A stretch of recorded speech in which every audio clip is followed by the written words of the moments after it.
One sub. We used one substitute out of 5 available. What is up, everyone? My name is Jake Landau. I'm a UEFA licensed coach and I love to break down everything US soccer, especially the women's team at this FIFA World Cup in 2023. We are going to be reacting and breaking down and analyzing the 1-1 draw that just occurred between the US women's national team and the Netherlands. At the end of this video, well, I have some very exciting news about me and the future of this channel, so make sure to stick around because I will be sharing that at the end. But let's get into the game itself, starting with the starting 11 and the pre-game analysis. When the starting 11 came out, I was a bit surprised that we didn't have more rotation in that starting 11, especially when I think about Julie Ertz playing the center back position against Vietnam, and I thought she would move into the center defensive midfielder position against the Netherlands. My thought in the Vietnam game was that we were giving some players a rest, we were giving some players minutes that maybe needed it, maybe Andy Sullivan, get her into form, but really against the Netherlands we did not see much rotation at all. The same front three as well, which we will get to because I need to talk about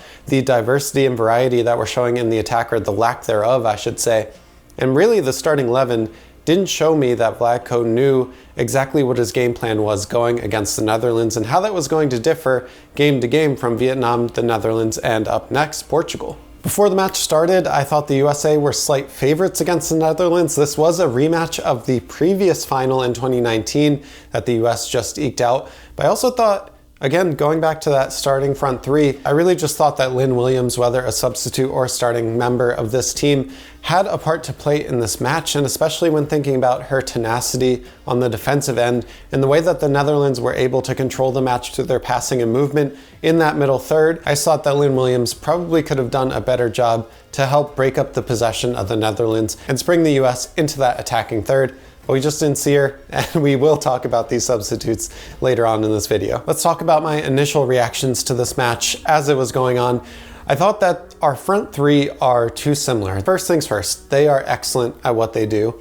Every one of them is one of the best in the world in their position and at driving at defenders and trying to get in behind that space. But none of them are really players that are going to drop deep. Alex Morgan has been trying to change her game a little bit to be someone that can drop a little bit deeper, pick up the ball, and execute a pass into that wide channel. She's also someone that's been trying to build on her ability to be a fox in the box, and really someone that is that final connection piece to Trinity Rodman or Sophia Smith. But really in the end, what it comes down to is all three of the front three attacking players are very similar. There isn't really a variety in the way that they play, and what this actually means for the defensive structure of the Netherlands and whoever we play going into the rest of these games, if we keep this front three, is that they don't really need to be thinking about being surprised or thinking about the unexpected. They know exactly who these players are, and even if you switch wings, like we did see Trinity Rodman go to the left and Sophia Smith go to the right, we saw Smith try to play striker and Alex Morgan go out wide. That works when the players are different types, but really the defenders don't really need to think about who they're defending, because really if they prepared for one, they prepared for all three. And I think that really showed in not just the lack of attacking prowess that we showed in this match, but just the ease at how the Netherlands were able to shut us down on the wings. And you know, they really did take care of business. The US, I thought, were the better team, and especially going into that second half, I'll even use Vlatko's word, we were dominant. I'll also put that on Rose Lavelle. Rose Lavelle coming in that 45th minute at halftime. She is the person that allows the rest of the team to flow through her. She is the connector between the defense and attack. When she is on the pitch, I mean, we can talk about the attacking ability of Lindsey Horan or Alex Morgan, but really Rose Lavelle is the player that any other team that's playing against us has to make sure they are marking out of the game, because her ability to pick out passes, feed a through ball, or find the right pass to kind of be that hockey assist, right? The second pass before the assist. Rose Lavelle is the best on the team at this, and it isn't even close. If she was healthy enough to play 45, she was probably healthy enough to play 60, and I really would have liked to see her start. It also brings me to my next point, is that Julie Ertz playing at the center back position is fine, but really the upgrade that we would get by having Julie Ertz play in that Andy Sullivan, the number 6 position, and whoever we put, whether it's Cook or someone else next to Germa, that is an upgrade for us to have Julie Ertz in the midfield. And especially when you look at that first goal from the Netherlands, I mean, if Julie Ertz is in that center defensive midfield position, she is known as a player that can break up those types of plays. She is a singular player on this team that can help us prevent those counter-attacking situations when we throw numbers forward.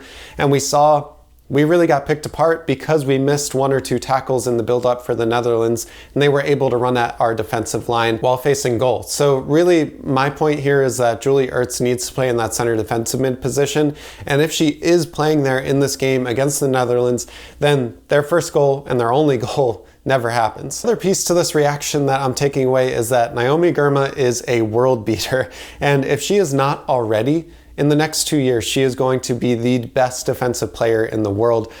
I said this going into the tournament, but she is not just someone that can tackle, that has the right awareness to be in the right positions at the right time, but she is also someone that can break lines through her passing ability, through her vision, and just the calmness that she presents to the rest of the team. She's also a leader. Like, she's not wearing the captain's armband, but if you watch any of the kind of external coverage, whether that's from Fox Sports or Men in Blazers, who, by the way, have had some excellent one-on-one conversations with these players, Naomi Girma, to me, looks like future captain material.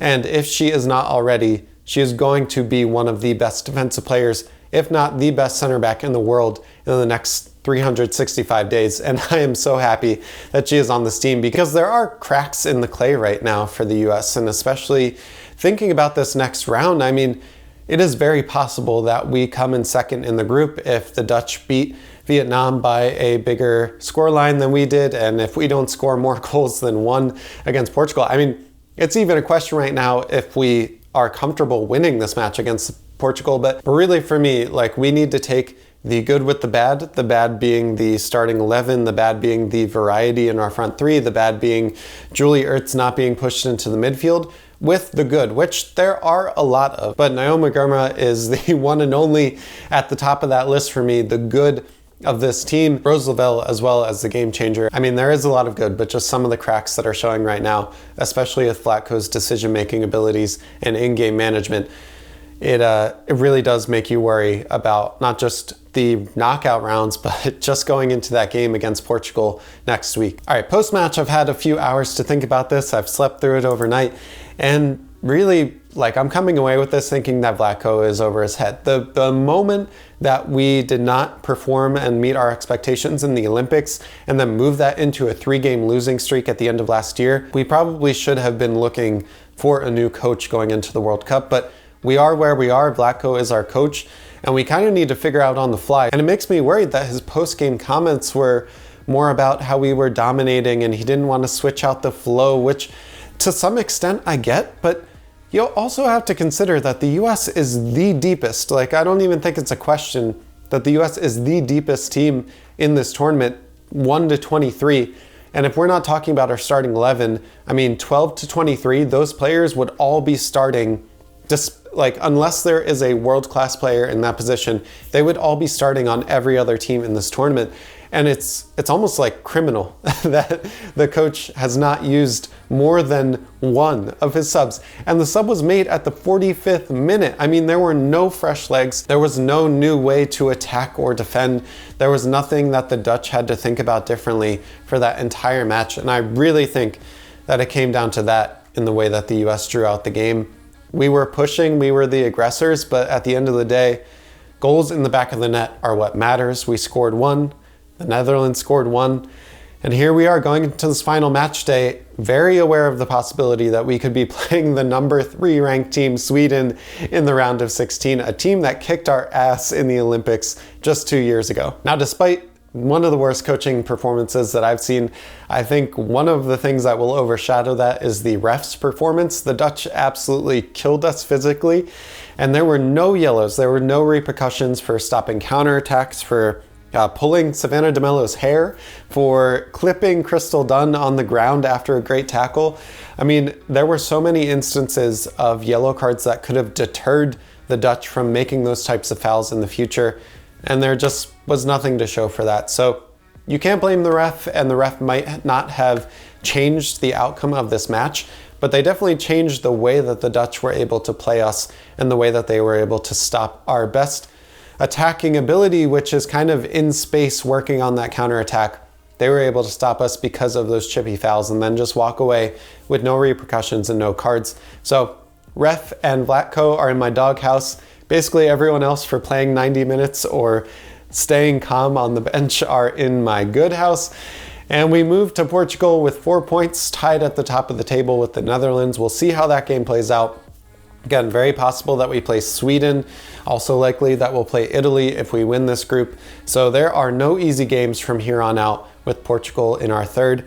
That is my analysis and reaction to the US Women's National Team's 1-1 draw against the Netherlands in the World Cup. All right, and as to the announcement for where I'm going and what I'm doing with this channel, I am so excited to tell everyone that I will be moving to Men in Blazers to be their new director of digital video.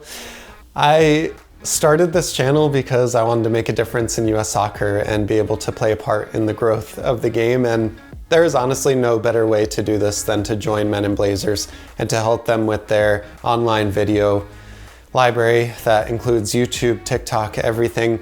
So you'll start to see my influence on Men in Blazers over the next few weeks as I join the team and get up to speed. This is a huge career change for me. I was in financial planning at a mutual fund company before this, so I will be moving from financial planning to Men in fucking Blazers next week.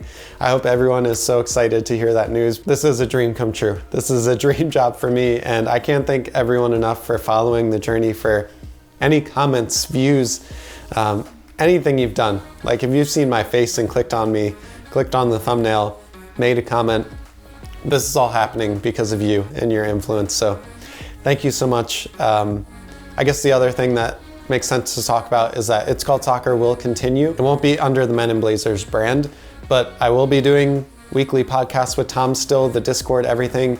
That'll still be active. If you are a paying member, so if you are a YouTube member or a Patreon member or Substack subscriber, anything that's paid content, I'll be taking that off and you can get all of that for free. So if you are a Patreon or YouTube member, you'll see those come down in the next few weeks. Yeah, really all I want to say is thank you so much. I'm achieving my dreams and it's all thanks to you guys. So I appreciate you so much. I'll see you on the next video. Peace.